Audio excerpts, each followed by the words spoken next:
नमस्कार, मैं हूं अंकुर और आप देख रहे हैं सत्य हिंदी का न्यूज बुलेटिन। एक नजर अब तक की सुर्खियों पर। भारत सरकार ने बताया कि वक्फ संशोधन अधिनियम 2025 मंगलवार यानी 8 अप्रैल से लागू हो गया है। इसका नोटिफिकेशन भारत सरकार के अल्पसंख्यक मंत्रालय ने जारी किया है। वक्फ संशोधन विधेयक हाल ही में लोकसभा और राज्यसभा से पारित हुआ था। इसके बाद इस विधेयक को राष्ट्रपति ने मंजूरी दी थी। लोकसभा और राज्यसभा में विपक्ष ने आरोप लगाया था कि केंद्र सरकार इस कानून के जरिए जमीन हड़पना चाहती है। इसके जवाब में केंद्रीय मंत्रियों ने कहा था कि विपक्ष लोगों को गुमराह करने का प्रयास कर रहा है। वक्फ संशोधन बिल के संसद से पास होने के बाद राष्ट्रपति ने भी इस पर हस्ताक्षर कर दिए। अब ये कानून बन गया है। इसके बाद देश के कई इलाकों में मुस्लिम समुदाय द्वारा प्रदर्शन किया जा रहा है। इसी क्रम में पश्चिम बंगाल के मुर्शिदाबाद में भी प्रदर्शन किया जा रहा है। हालांकि मुर्शिदाबाद के जंगीपुर इलाके में भी प्रदर्शन के दौरान प्रदर्शनकारी उग्र हो गए और उन्होंने पथराव करना शुरू कर दिया। प्रदर्शनकारियों ने पुलिस की टीम पर भी पथराव किया और इस दौरान पुलिस की गाड़ियों में आग भी लगा दी गई। बता दें, मुर्शिदाबाद बंगाल का वो इलाका है जो हमेशा चर्चा में रहता है। वक्फ संशोधन अधिनियम 2025 को लेकर दाखिल याचिकाओं पर सुप्रीम कोर्ट 15 अप्रैल को सुनवाई कर सकता है। सीनियर एडवोकेट कपिल सिब्बल, अभिषेक मनु सिंघवी और निजाम पाशा ने कोर्ट से जल्दी सुनवाई का अनुरोध किया था। कानून को लेकर सुप्रीम कोर्ट में अब तक 15 याचिकाएं दाखिल हो चुकी हैं। मुख्य न्यायाधीश संजीव खन्ना ने सोमवार को आश्वासन दिया था कि वो चैम्बर में याचिकाओं को देखेंगे और उन्हें सुनवाई के लिए लगाने पर विचार करेंगे। सुप्रीम कोर्ट की वेबसाइट पर सुनवाई की अनुमानित तारीख 15 अप्रैल लिखी है। वक्फ संशोधन अधिनियम को लेकर केंद्र सरकार ने सुप्रीम कोर्ट में कैविएट दाखिल किया है। केंद्र ने एक तरफा आदेश की आशंका से बचने के लिए दाखिल कैविएट किया। सरकार ने वक्फ कानून को लेकर दाखिल याचिकाओं पर उसका पक्ष सुने बिना आदेश न देने की मांग की है। अब तक इस मामले में 15 याचिकाएं दाखिल हो चुके हैं। कांग्रेस के 84वें अधिवेशन में राहुल गांधी ने बताया कि कैसे उनका साथ छोड़कर ओबीसी चला गया। मीडिया रिपोर्ट्स के मुताबिक सूत्रों का कहना है कि पार्टी की रणनीति पर राहुल गांधी ने सवाल उठाते हुए कहा कि हम दलित, मुस्लिम और ब्राह्मण में उलझे रहे और ओबीसी हमारा साथ छोड़कर चला गया। उन्होंने उत्तर प्रदेश का उदाहरण भी दिया। उन्होंने कहा कि 1991 से हम यूपी में सत्ता से बाहर हो गए। फिर उन्होंने कहा कि हम मुस्लिमों की बात करते हैं, इसलिए हमें कई बार मुस्लिम परस्त बोला जाता है। हमें इससे डरना नहीं है, मुद्दे उठाए जाने चाहिए। राहुल गांधी ने जोर देकर कहा कि विपक्ष में रहते हुए भी हमारी पार्टी लोगों के अधिकारों और कल्याण के लिए लड़ने के लिए हर लोकतांत्रिक व्यवस्था का उपयोग करना जारी रखेगी। पूर्व कांग्रेस अध्यक्ष ने कहा कि संसद के बजट सत्र में कांग्रेस के नेतृत्व वाली स्थायी समितियों ने भारतीयों के जीवन को बेहतर बनाने के लिए कई सुझाव दिए। चरणजीत सिंह चन्नी की अध्यक्षता वाली कृषि संबंधी समिति ने कानूनी एमएसपी के लिए अपने पिछले आह्वान को आगे बढ़ाया और किसानों और मछुआरों के लिए कई प्रमुख सुरक्षा उपायों के साथ साथ पराली संग्रह के लिए अतिरिक्त मुआवजे की सिफारिश की। कांग्रेस ने अपने भविष्य की सियासी दशा और दिशा को तय करने के लिए बीजेपी के सबसे मजबूत गढ़ गुजरात को चुना है। कांग्रेस का 2 दिवसीय अधिवेशन गुजरात के अहमदाबाद में मंगलवार से शुरू हो गया। इस दौरान कांग्रेस अध्यक्ष मल्लिकार्जुन खड़गे ने कहा कि सरदार वल्लभ भाई पटेल की विचारधारा आरएसएस के विचारों के विपरीत है। यह हास्यास्पद है कि आज वो संगठन जिसका स्वतंत्रता संग्राम में कोई योगदान नहीं है, उनकी विरासत का दावा कर रहा है।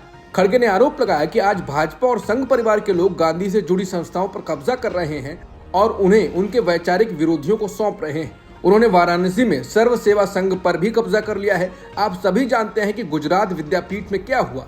खड़गे ने कहा कि भाजपा जानबूझकर नेहरू पटेल को एक दूसरे का विरोधी बताती है। उन्होंने आरोप लगाया कि पिछले कई वर्षों से कई राष्ट्रीय नायकों को लेकर एक सुनियोजित साजिश की जा रही है। कांग्रेस पार्टी के खिलाफ माहौल बनाया जा रहा है, जिसका पिछले 140 वर्षों से देश की सेवा और लड़ाई का गौरवशाली इतिहास है।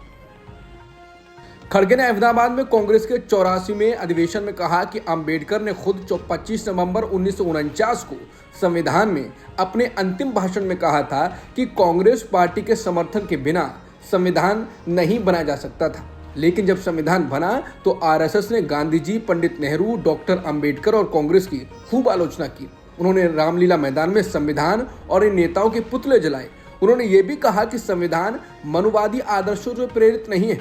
मोदी सरकार ने गांधी, अंबेडकर का अपमान किया। उन्होंने आरोप लगाया कि मोदी सरकार ने संसद परिसर से उनकी भव्य मूर्तियों को हटाकर और उन्हें एक कोने में रखकर गांधी और बाबा साहेब का अपमान किया। उन्होंने कहा कि गृह मंत्री अमित शाह ने राज्यसभा में बाबा साहेब का मजाक उड़ाते हुए कहा कि आप लोग आम्बेडकर आम्बेडकर आम्बेडकर करते रहते हैं।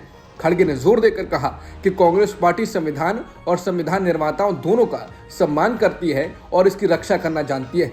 सरदार पटेल साहब और हमारे दिलों में, हमारे विचारों में रहते हैं। हम उनकी विरासत को आगे बढ़ा रहे हैं। हमने इसी सोच को ध्यान में रखते हुए अहमदाबाद में सरदार पटेल संग्रहालय में CWC की बैठक आयोजित की है। तमिलनाडु के एमके स्टालिन सरकार को मंगलवार को सुप्रीम कोर्ट से बड़ी राहत मिली। सुप्रीम कोर्ट ने सरकार के 10 जरूरी बिलों को राज्यपाल की ओर से रोके जाने को अवैध बताया है। कोर्ट ने कहा कि यह मनमाना कदम है और कानून के नजरिए से सही नहीं है। राज्यपाल को राज्य की विधानसभा को मदद और सलाह देनी चाहिए थी। सुप्रीम कोर्ट ने कहा कि राज्यपाल को एक दोस्त, दार्शनिक और राह दिखाने वाली की तरह होना चाहिए। आप संविधान की शपथ लेते हैं, आपको किसी राजनीतिक दल की तरफ से संचालित नहीं होना चाहिए। आपको उत्प्रेरक बनना चाहिए, अवरोधक नहीं। राज्यपाल को इस बात का ध्यान रखना चाहिए कोई बाधा पैदा ना हो। सुप्रीम कोर्ट में तमिलनाडु सरकार की तरफ दायर याचिका पर सुनवाई हुई थी। इसमें कहा गया था कि राज्यपाल RN रवि ने राज्य के जरूरी बिलों को रोक कर रखा है। तमिलनाडु में राज्यपाल RN रवि के द्वारा बिल रोके जाने पर जस्टिस JB पार्थिवाला और जस्टिस RN महादेवन की बेंच ने कहा कि राज्यपाल द्वारा इन 10 विधेयकों को राष्ट्रपति के पास भेजना अवैध और मनमाना है। यह कार्रवाई रद्द की जाती है। राज्यपाल की सभी कार्रवाई अमान्य है। बेंच ने कहा कि राज्यपाल रवि ने भले मन से काम नहीं किया। इन बिलों को उसी दिन से मंजूर माना जाएगा जिस दिन विधानसभा ने बिलों को पास करके दोबारा राज्यपाल को भेजा गया था। सुप्रीम कोर्ट ने राज्यपाल को निर्देश दिया कि उन्हें अपने विकल्पों का इस्तेमाल तय समय सीमा में करना होगा, वरना उनके उठाए गए कदमों की कानूनी समीक्षा की जाएगी। कोर्ट ने कहा कि राज्यपाल बिल रोकें या राष्ट्रपति के पास भेजें, उन्हें यह काम मंत्रिपरिषद की सलाह से 1 महीने के अंदर करना होगा। विधानसभा बिल को दोबारा पास कर भेजती है तो राज्यपाल को 1 महीने के अंदर मंजूरी देनी होगी। कोर्ट ने यह स्पष्ट किया कि वो राज्यपाल की शक्तियों को कमजोर नहीं कर रहा, लेकिन राज्यपाल की सारी कार्यवाही संसदीय लोकतंत्र के सिद्धांतों के अनुसार होनी चाहिए।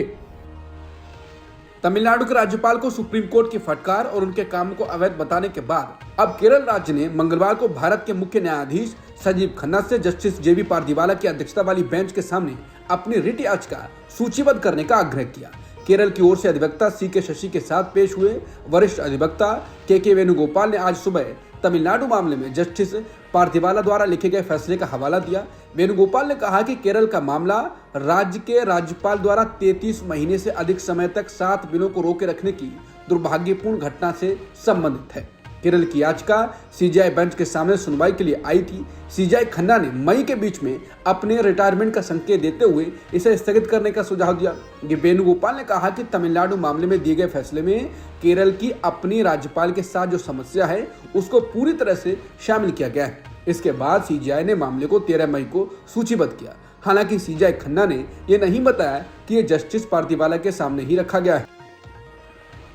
लोकसभा में नेता प्रतिपक्ष राहुल गांधी ने पश्चिम बंगाल में शिक्षकों की भर्ती में गड़बड़ी वाले मामले में राष्ट्रपति द्रौपदी मुर्मू को पत्र लिखकर हस्तक्षेप करने का अनुरोध किया। उन्होंने राष्ट्रपति को पत्र लिखते हुए कहा है कि न्यायपालिका के निर्णय के बाद पश्चिम बंगाल में हजारों शिक्षकों ने नौकरी खो दी है। ऐसे में वो सरकार से ये सुनिश्चित कराने का आग्रह करें कि जो उम्मीदवार निष्पक्ष तरीके से चुने गए हैं उन्हें नौकरी जारी रखने की अनुमति दी जाए। उन्होंने अपने पत्र में लिखा है कि शिक्षक शिक्षा अधिकार मंच के माध्यम से प्रभावित शिक्षकों के एक प्रतिनिधि मंडल ने उनसे मुलाकात की और विशेष रूप से आपको पत्र लिखने का अनुरोध किया। राहुल गांधी ने अपने पत्र में लिखा है कि कलकत्ता हाईकोर्ट ने शिक्षक भर्ती में गंभीर गड़बड़ियां पाई और पूरी प्रक्रिया को अमान्य घोषित कर दिया।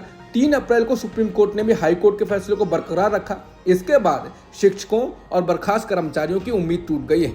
दोनों ही फैसलों में पाया गया है कि कुछ उम्मीदवार बेदाग थे और निष्पक्ष तरीके से चुने गए थे और कुछ दागी थे जो अनुचित तरीके से चुने गए थे। इस फैसले के बाद दोनों ने ही नौकरी खो दी है। राहुल गांधी ने लिखा कि भर्ती के दौरान किसी भी अपराध पर कार्रवाई होनी चाहिए और अपराधी को न्याय के कटघरे में लाया जाना चाहिए, लेकिन बेदाग शिक्षकों के साथ दागी का व्यवहार करना अन्याय है। राहुल गांधी ने पत्र में कहा है कि अधिकांश बेदाग शिक्षक लगभग 1 दशक से अपनी सेवाएं दे रहे हैं। इन्हें नौकरी से निकालने पर लाखों छात्र बिना शिक्षकों के पढ़ाई करने के लिए मजबूर होंगे। वहीं बेदाग शिक्षकों की बर्खास्तगी से उनका मनोबल गिर जाएगा और सेवा भाव खत्म हो जाएगा। इनके परिवारों को आय के एकमात्र स्रोत से वंचित होना पड़ेगा। उत्तर प्रदेश के संभल में पिछले साल 24 नवंबर को मस्जिद के सर्वे के दौरान हिंसा हुई थी। अब हिंसा से जुड़े मामले को लेकर एसआईटी की टीम जांच कर रही है। एसआईटी ने आज संभल से सांसद और समाजवादी पार्टी के वरिष्ठ नेता जियाउर रहमान बर्क से पूछताछ की। सपा सांसद से 2.5 घंटे तक पूछताछ की गई। पूछताछ के बाद सपा नेता बर्क ने कहा कि अभी इस पर बात नहीं करेंगे। मुंबई में आयोजित ग्लोबल फोरम में महाराष्ट्र के मुख्यमंत्री देवेंद्र फडणवीस ने प्रधानमंत्री मोदी के उत्तराधिकारी पर जवाब दिया। उन्होंने कहा कि साल 2029 में भी नरेंद्र मोदी प्रधानमंत्री बने रहेंगे। महाराष्ट्र के सीएम देवेंद्र फडणवीस ने कहा कि प्रधानमंत्री नरेंद्र मोदी के उत्तराधिकारी के बारे में सोचने का यह सही समय नहीं है, क्योंकि 2029 में मोदी फिर से प्रधानमंत्री बनेंगे। हाल ही में प्रधानमंत्री मोदी राष्ट्रीय स्वयंसेवक संघ प्रमुख मोहन भागवत से मिले थे, जिसके बाद शिवसेना यूबीटी नेता संजय राउत ने दावा किया था कि आरएसएस पीएम मोदी के उत्तराधिकारी का चयन करेगा। पूर्व क्रिकेटर केदार जाधव मंगलवार को बीजेपी में शामिल हो गए। केदार जाधव ने बीजेपी में शामिल होने के बाद कहा कि पीएम मोदी ने पिछले 10 सालों में पूरे भारत को एक विकसित भारत बनाया है। जैसे ही विकास के मामले में महाराष्ट्र के देवेंद्र फडणवीस अलग स्तर पर ले गए हैं, इसी कारण में मैं बीजेपी में शामिल हुआ। उत्तर प्रदेश में पीएम मोदी के संसदीय क्षेत्र वाराणसी में एक लड़की के साथ गैंगरेप का मामला सामने आया। इस मामले में 23 लोगों पर मुकदमा दर्ज किया गया है और 6 अभियुक्तों को हिरासत में लिया गया है। बता दें, लड़की के साथ 29 मार्च से 4 अप्रैल तक अलग अलग जगहों पर गैंगरेप किया गया। इस मामले में लड़की की मां ने शिकायत दर्ज की और एफआईआर में 12 अभियुक्तों के नाम हैं और 11 लोग अज्ञात हैं। अमेरिकी राष्ट्रपति ट्रंप ने सोमवार को चीन पर अतिरिक्त टैरिफ लगाने की धमकी दी थी। अब इस पर चीन ने भी पलटवार किया। ट्रंप की धमकी को चीन के वाणिज्य मंत्रालय ने एक और बड़ी गलती बताया है। मंत्रालय ने कहा कि वो अमेरिका के किसी भी धमकाने वाले बर्ताव को कभी स्वीकार नहीं करेंगे और वो आखिर तक टैरिफ के खिलाफ पूरी ताकत से लड़ेंगे। चीन की सत्तारूढ़ पार्टी कम्युनिस्ट पार्टी ने भी इस मुद्दे पर अपने अखबार पीपल्स डेली में लिखा है। इस लेख में कहा गया है कि चीन की प्रतिक्रिया उचित, कानूनी, मजबूत और संयमित है, जबकि अमेरिका का रवैया दिखाता है कि वो दुनिया में अपनी ताकत दिखाना चाहता है। इस लेख का शीर्षक है, दबाव और धमकी से चीन को संभालना सही तरीका नहीं है। इस लेख में ट्रंप प्रशासन की आलोचना करते हुए लिखा गया है कि अमेरिका टैरिफ को एक हथियार की तरह इस्तेमाल कर रहा है, जबकि चीन अंतर्राष्ट्रीय सहयोग और बराबरी का समर्थक है। बांग्लादेश में उथल पुथल का दौर जारी है। मोहम्मद यूनुस के राज में देश का हाल बेहाल है। इसी बीच पूर्व प्रधानमंत्री शेख हसीना ने बांग्लादेश को एक मैसेज दिया। शेख हसीना ने अपने समर्थकों से कहा कि अल्लाह ने मुझे किसी कारण से जिंदा रखा है और वो दिन आएगा जब वो अवामी लीग के सदस्यों को निशाना बनाने वालों को न्याय के कटघरे में लाया जाएगा। पूर्व प्रधानमंत्री ने अंतरिम सरकार के मुखिया मोहम्मद यूनुस पर भी निशाना साधा और उन्हें ऐसा शख्स बताया जिसने कभी भी लोगों से प्यार नहीं किया। शेख हसीना ने कहा कि उन्होंने ऊंची ब्याज दरों पर छोटी रकम उधार दी और उस पैसे का इस्तेमाल विदेश में ऐशो आराम से रहने में किया।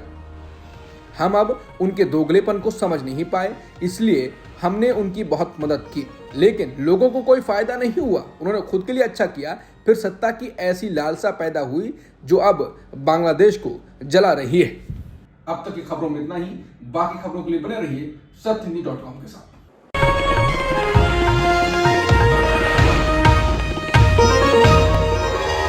Copyright disclaimer under Section 107 of the Copyright Act 1976. Allowance is made for fair use for purposes such as criticism, comment, news reporting, scholarship, and research. Fair use is a use permitted by copyright statute that might otherwise be infringing.